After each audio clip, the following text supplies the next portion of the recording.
Hey everyone, welcome to Otaku Talk. It's me, your boy, your host, OD, and today we'll be reviewing and analyzing chapter 117 of One Piece.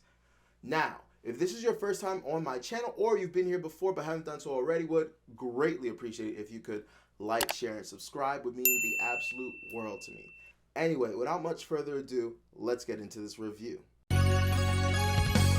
張れそう頑張れ諦めないで口笛吹きさ歩き出そうよ Going now. Alright, chapter 1117 of One Piece titled Mo, which is a cutoff, and we will talk about that at the end of the review. So we start off with the cover story of my homie Yamato. She's traveling, doing the Holy Inari Shrine pilgrimage, and she runs into Hyogoro and Nekomamushi. So that's pretty dope. Still trying to figure out like what is going to go on with this cover story. What is the grand purpose? I know Oda has one. I just can't figure it out yet. But I'm sure that this cover story is going to be way more than meets the eye. Now, we start off with this chapter, Pirate Island, and we see various pirates freaking out. But if you look closely, and I didn't notice this until like my second read through, you see Don Krieg, you see the Pearl dude, Pearl Jam, I forget if that was his name, and you see Jin or Gin, and Jin has longer hair now. The only reason I think it's him is because you see the iconic headband he always wears. But the one thing that was off to me was instead of holding those little like batons with the with the metal balls at the end, he seems to have either switched to a sword or just accompanies himself with a sword now. So that was really interesting. A little bit disappointed because one, it seems like he's still working for Don Krieg. I don't know why he's so loyal to that dude. I was kind of hoping it was going to be a situation where next time we saw him, he was going to be kind of on his own, maybe his own captain. I do like the idea that it shows how loyal he is.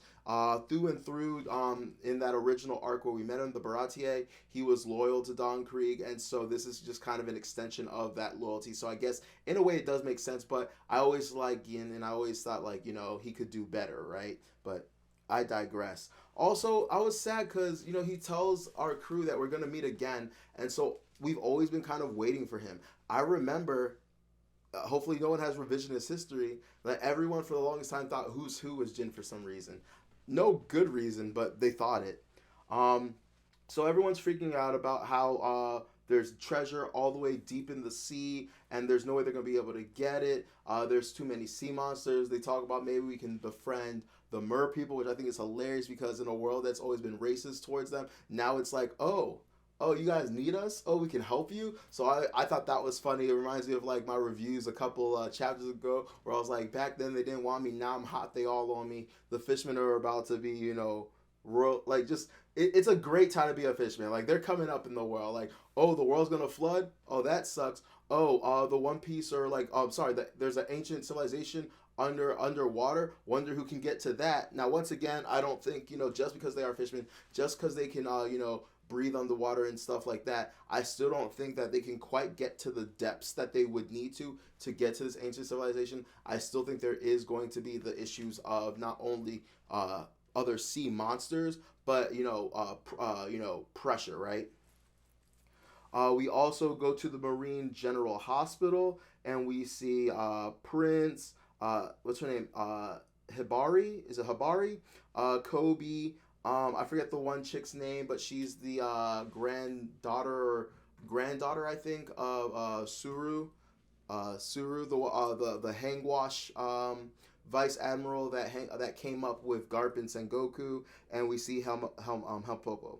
Now, Helmeppo. Now, one thing that I found interesting was Kobe says things are really coming to a head, aren't they, Prince? And he directly addresses Prince, and he's like, yeah, sounds like we're gonna have some hard to hear answers soon. And I'm very curious why he addresses Prince directly. I'm wondering once again if Prince Goose is actually a prince, or if that's just a title, and maybe Kobe is addressing him directly because if Prince is royalty, right, he might have some semblance of idea of, okay, what's about to happen next. You might be in the know. Now, royalty versus celestial dragon is completely different. I think it's more royalty than celestial dragon, but for there to be a celestial dragon as a marine, I think that would be a really, really big deal.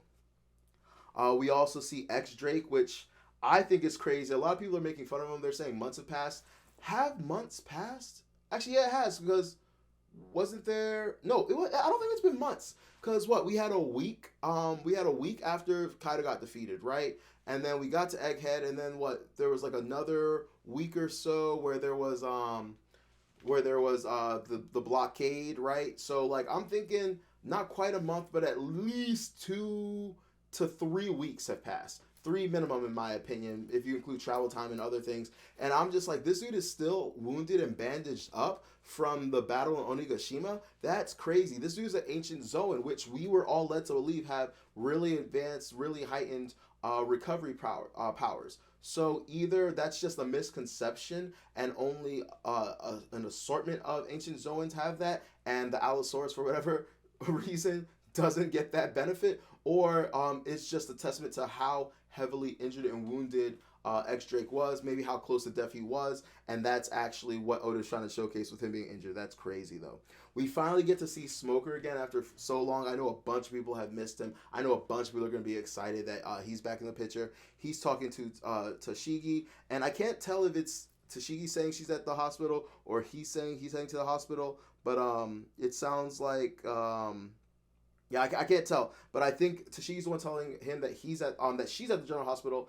And you know, at first I didn't notice, but then you see this weird box behind Smoker, and I had no clue what it was. I was reading some comments. Someone says that he might have found the last road poneglyph, and he wrapped it up and dragged it behind him. That would be really interesting, and it would give a little bit of purpose to like where like Smoker's been, right? We've always been like, what's Smoker been up to? What's he been doing? So if he was out there getting a poneglyph, that's a big win for him. I really can't believe I didn't mention this in the actual video, but I have been saying for chapters and chapters and chapters that like I really want to see Masira, Shoujo, and what's his name, Noland, like because of like with all this like information about things being under the ocean, in the sea, and stuff like that, and their whole shtick was being salvaging, and that's part of the whole reason why I think like Skypiea and Jaya were so important and microcosms of the entire story as a whole. But like finally, like the original people we know that like literally what they did was scavenge to find like treasures and hidden things. Like I'm finally happy that they showed up. Like I've been waiting so long, and I just can't believe like after mentioning that repeatedly in various reviews, the chapter they show up in, I forget to mention in the review. But yeah, shout outs to them.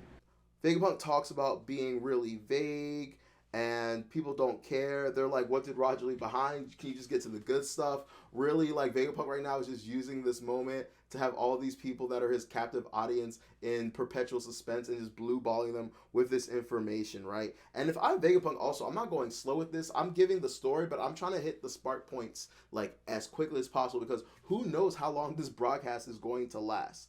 So anyway, the barrier is lifting. They need to shut off and ship out, and they're wondering like, where is everyone, right? And Jinbei informs them that they're close. Nami's yelling at them like, you need to hurry up, don't take detours. They're like, we're not taking a detour. We're coming straight towards you. And by the way, we're bringing whatever is following us straight towards you as well. So be ready. To which they absolutely are not. I believe it's Venus Juro, right? The Gandhi dude, and he immediately comes and tries to slash them. But Jinbei, once again, and I'm loving that this is becoming a gag of sorts, throws Zoro forward, and he clashes with him. And this incredible thing happens where you literally see Zoro strain. I think Zoro is legitimately like, he shouldn't be shocked, because I feel like he should have by now observed some of the feats of these Gorosei and stuff going on right now. I know he's been kind of MIA, but like he should have like felt like maybe that slash or something.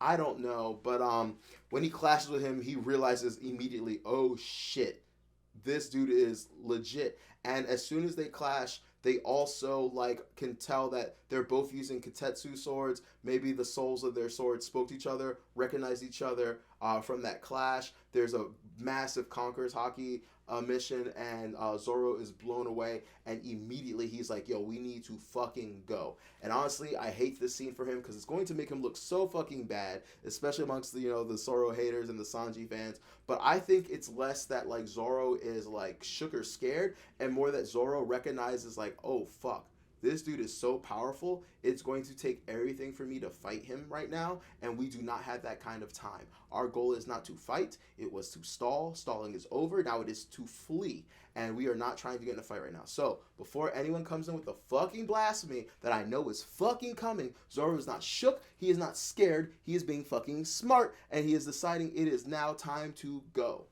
Also, something very interesting that I wanted to just bring up is a lot of Zoro's attacks are very like Buddha, like Hinduism kind of focused, right? And so we have this one dude that reminds us all of like Gandhi, which is obviously intentional. Oda likes to base some of his character designs off real people, so I wouldn't be surprised if this is Gandhi. And so I cannot wait for the backstory. I cannot wait to learn more how he got Kitetsu. Part of me thinks that he is Kitetsu. Like, yeah, just because his name is Venus Joro or whatever, or what have you, one, we don't know if that's his official name, if he was renamed when he became a Gorosei. Also, on top of that, is Kitetsu like a real name, or is it like a title? Oda likes to do his I was gonna say subversions, not subversions, but is it parallels? Is that the word I'm looking for?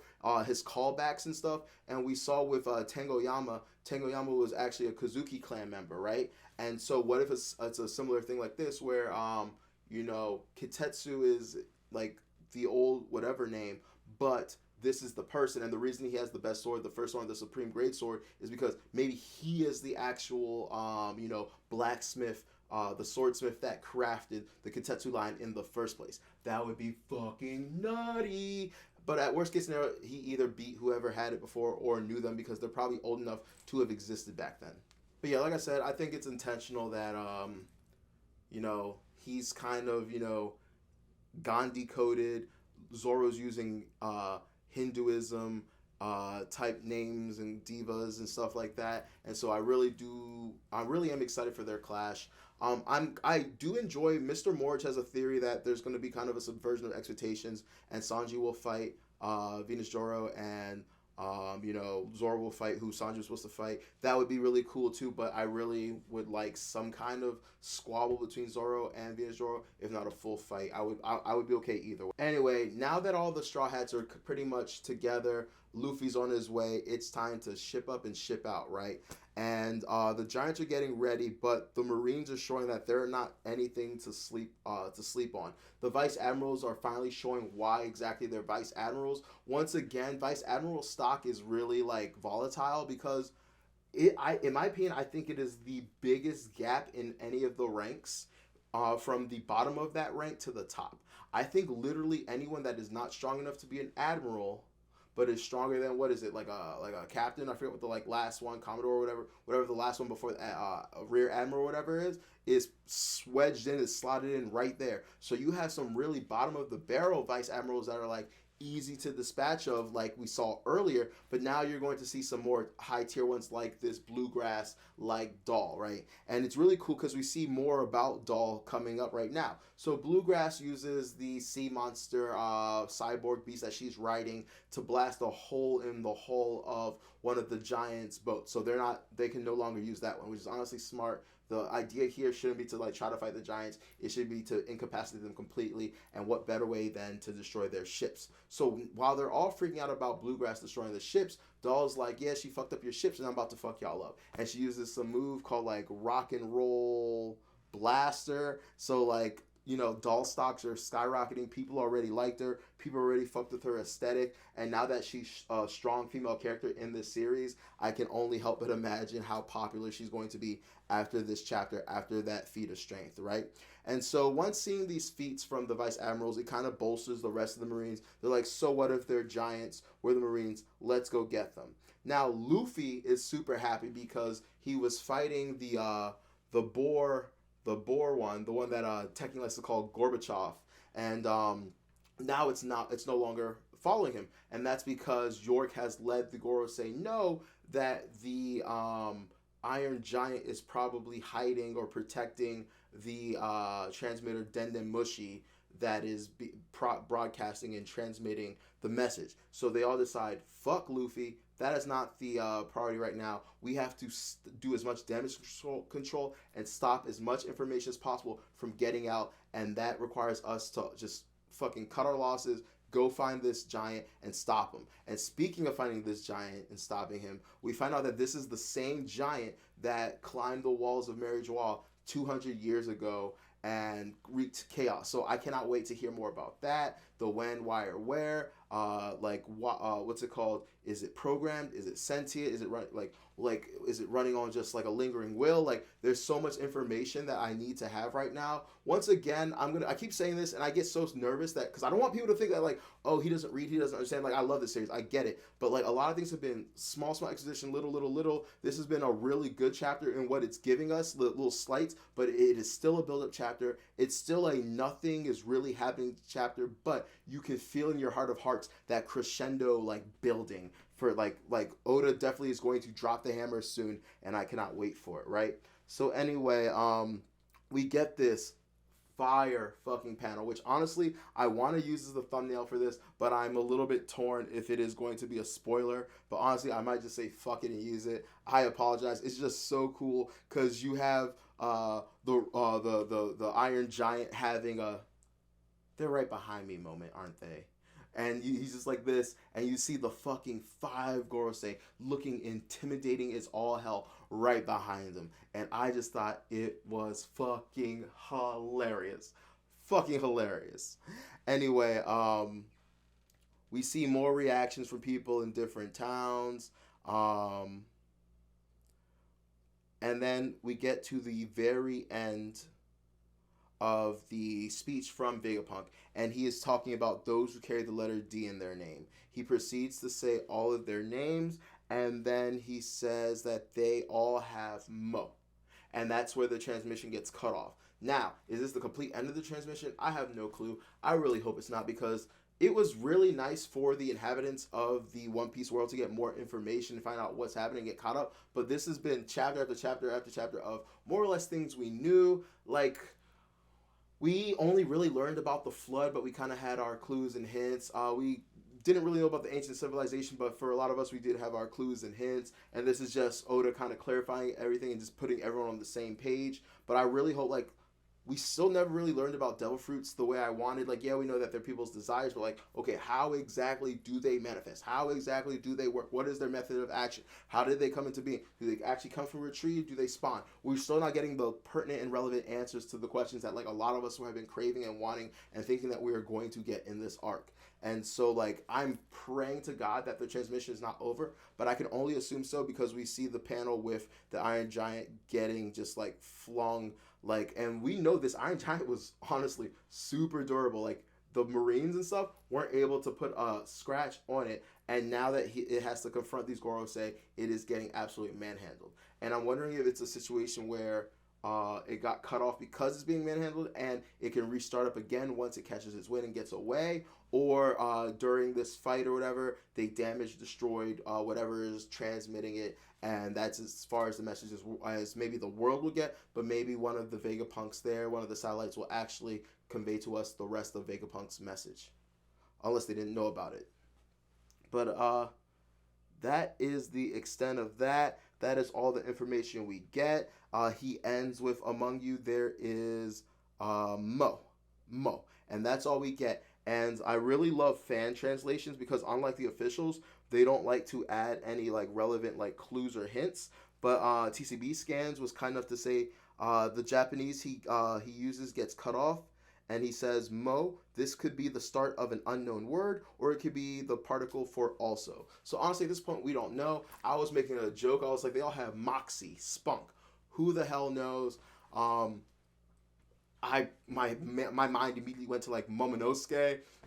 Honestly, this is one of the shitty things about being an English reader because this probably works a lot better in Japanese. I don't know like where to go with Mo. Is it going to be a name? Is it going to be a verb, like a noun, like I don't know for the life of me. I don't have any clues. I wish I could look at the original like kanji or whatever it's written in and kind of get like some clues and hints. I've been like scouring the internet to see if anyone else has clues. No one really knows right now. A bunch of people have some theories and stuff right now, but I think it's intentionally it's intentionally done this way where like it's gonna be like impossible to figure out. But then once again, and Oda's the goat at doing this. Once we do figure it out, it's gonna be like, oh, that makes perfect fucking sense. Anyway, I'll leave it there for now. There's nothing else I really want to talk about. I just really want, you know, this all to set off everything to get into motion. I want us to get off this island. The Goro say to stay there. I wish some way, somehow, there was a way to preserve punk records. For the life of me, that's like the main thing I want to know what's going to happen with to it with. I also want to hope that like some way somehow like Frankie did get some like data or tech or something off the island to reverse engineer. Same thing with Usopp. Hopefully something that happened off screen, or we'll find out later that they did have a one-on-one conversation, and you know he passed along knowledge, or like he was fascinated with his cola, or Frankie was fascinated with the green blood. Just something. I want the Straw Hats to come out of this with something. I really don't feel like they came out of Wano with anything either. I thought they were going to get a lot of, you know, maybe sea stone or liquor iron ore, just the abundance of materials there. And so I would really like the Straw Hats to come out of this with something before they head to Elbaf. And I am hoping that Elbaf is the next location. Obviously makes sense. We have the Giants here. I'm also really nervous because part of me feels like we're going to lose some Giants. Part of me thinks like easy victims are going to be Oishi and Koimo and Oishi. But like if it is Bragi or Dory, that would have major impacts and major ramifications.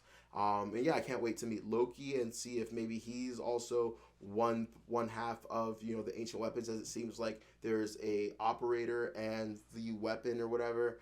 And like I said, I guess that's it. Otherwise, I'm just gonna be rambling. But dope chapter. Once again, build up, set up chapter. But once we get to the peak, the pinnacle, I cannot wait to see what happens. I cannot wait to see how our heroes get out of this. I cannot wait to see the relevance of this Iron Giant. I can't wait to see if we get to listen to the rest of this this dead man's record. I can't wait to see if Vegapunk actually dies, because once again, it seems a little bit ridiculous that like one of the few characters in this series that it would make perfect sense for him to have a get out of death free card with all his science and robots and clones and like brain being detached and what have you. Like if he actually dies, I'm gonna be like, come on, Oda. But like, yeah. Anyway, guys, thank you so much for tuning in. It absolutely means the world to me. This has been Otaku Talk. It's me, your boy, your host, OD. Please remember to like, share, and subscribe. It will mean the world to me, and every little bit helps. If you enjoyed it, please do me that solid. Anyway, take care. Peace. Have a great freaking weekend.